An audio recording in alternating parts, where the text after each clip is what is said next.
This video is on the interior and closure of a set.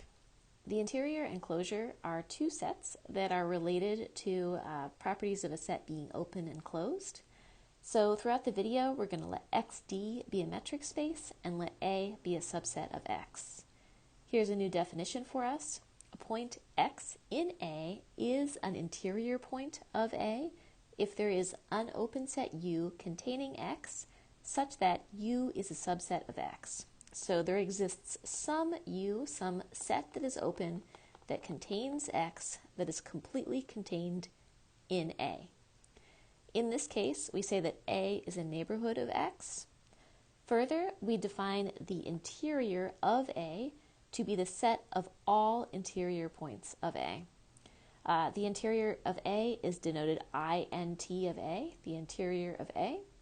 And something to note is that the interior of A is going to be a subset of A because by definition, an interior point is already in A to begin with. So X can only be an interior point if X is an element of A.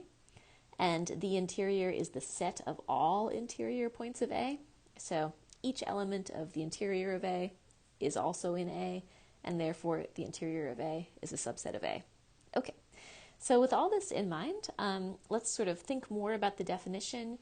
I'd like you first to think about what is the interior of the set 3, 5, that half open interval from 3 to 5.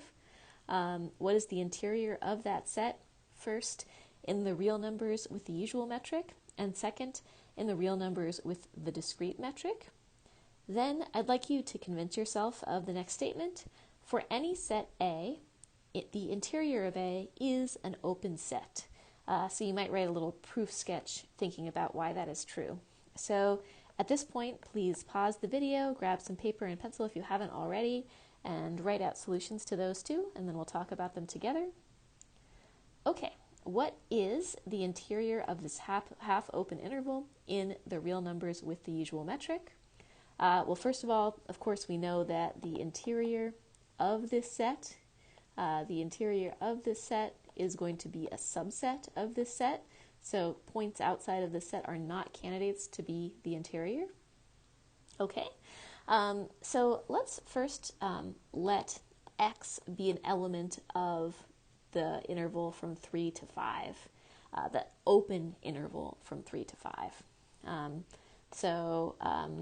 That means that 3 is strictly less than X, which is strictly less than 5. And so, okay, here we've got our interval, our set, X is somewhere, and and we know that there's going to be some open interval that contains X, that is completely contained in our set, right? So how could we define that? Well, we could think of some open ball that is completely contained in there. What radius should it have? The radius could be the minimum of the distance between X and 3 and the distance between X and 5. So let's do that. Let's let epsilon be the minimum of the distance between X and 3. That's X minus 3 in absolute values in this metric, and X minus 5, again in absolute values in this metric. Let's let epsilon be the minimum of those two distances. Then the ball centered at X of radius epsilon is completely contained inside the set of interest, inside this half open interval. And we know that in any metric, balls of positive radius are open sets. So, and the ball centered at X of radius epsilon is an open set. And so that tells us that X is an element of the interior of this set, 3, 5, for X in the open interval from 3 to 5. Okay, so again, since an element X can only be in the interior if it's in the set to begin with, the only other candidate we have is 5. So what about X equals 5? Is that in the interior? Well, let's let epsilon be greater than 0. Then, if we think about the ball centered at 5 of radius epsilon, the ball centered at 5 of radius epsilon, however small it is going to contain points outside of our set, right? So that contains the point 5 plus epsilon over 2, which is greater than 5. And so that tells us which is not in our set 3, 5. And so no open set containing 5 is contained in our set. And so this tells us that 5 is not an element of the interior of this set. And so therefore, we know what our interior of the set is.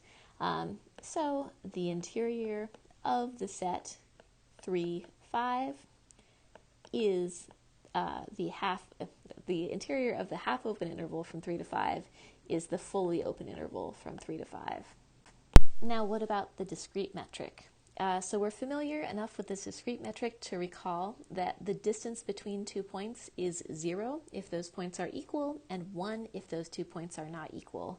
So in the discrete metric, for any x, the ball centered at x of radius 1/2, say, because 1/2 is less than 1, would contain only the element x. And again, that is open in the discrete metric because balls of any positive radius are open in whatever metric space we're talking about. So that is an open set.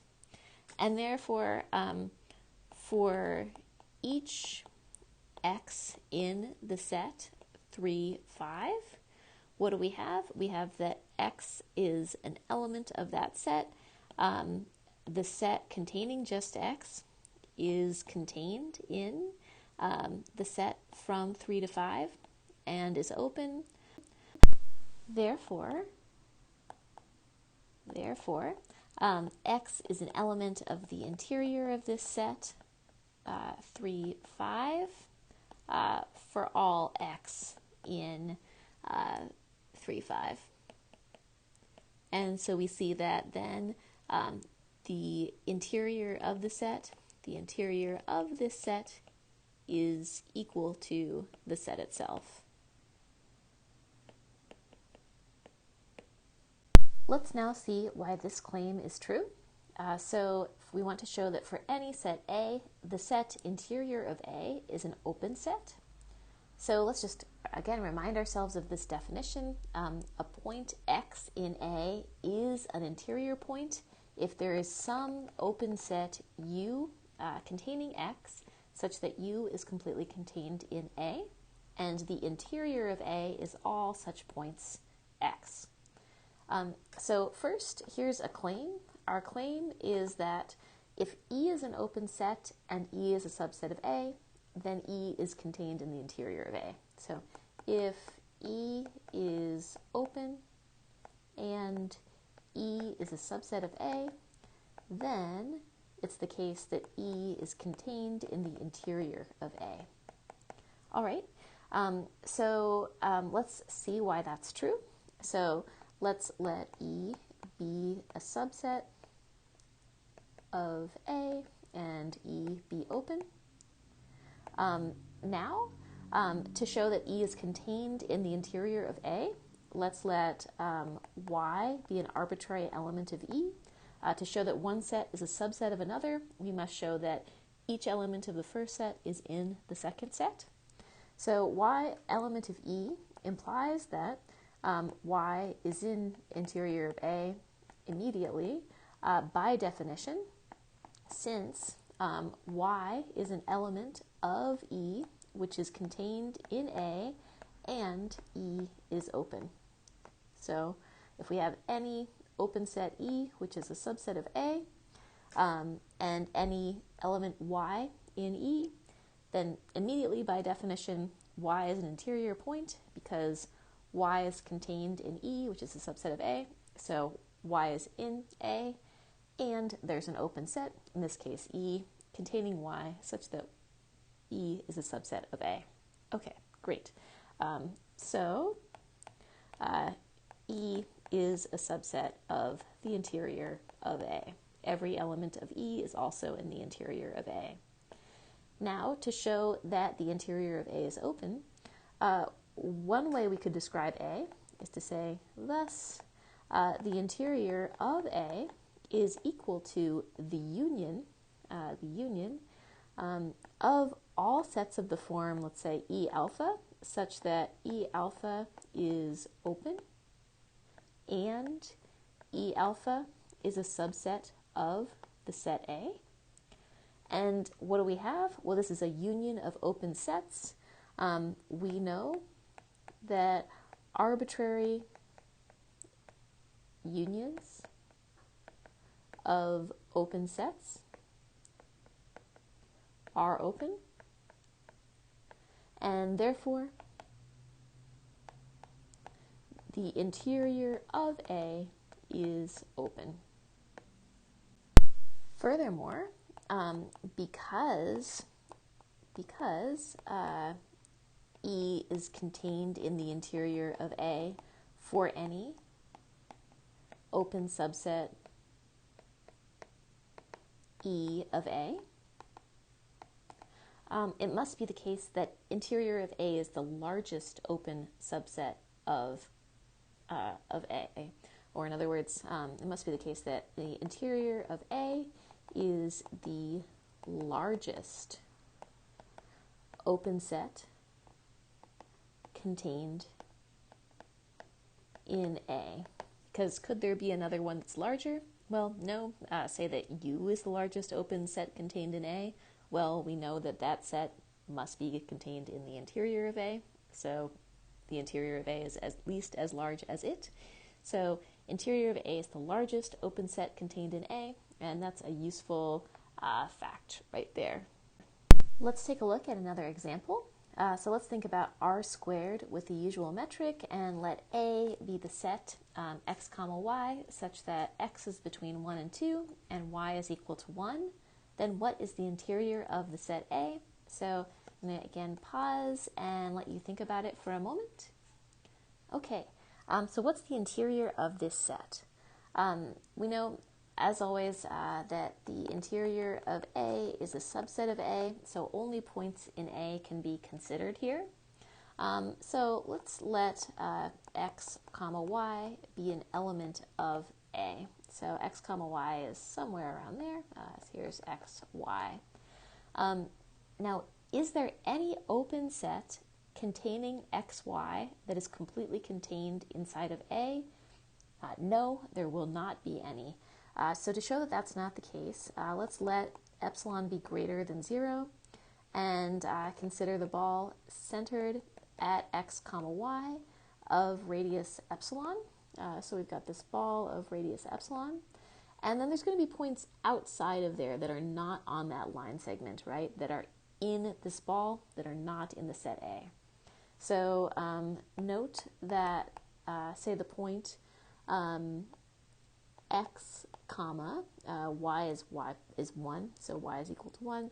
We could say 1 plus epsilon over 2, for example, is an element of this ball centered at x comma y of radius epsilon, but this point x comma 1 plus epsilon over 2 is not an element of the set A. Therefore,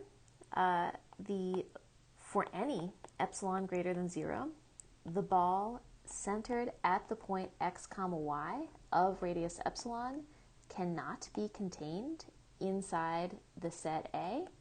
And so that means that no open set containing this point x, y can be contained in A. Why is that? That's theorem 3.3b tells us that there's this equivalence. A set is open if and only if, for any point inside of it, There's some open ball of positive radius that's contained inside that set. So if no ball of positive radius can be contained inside this set containing the point xy, then no open set containing the point xy can be contained in A. So this tells us that no, x comma y is not an interior point. So xy is not an interior point for any x comma y in A. And so if none of the elements of A are interior points, that tells us that the interior of A is just the empty set.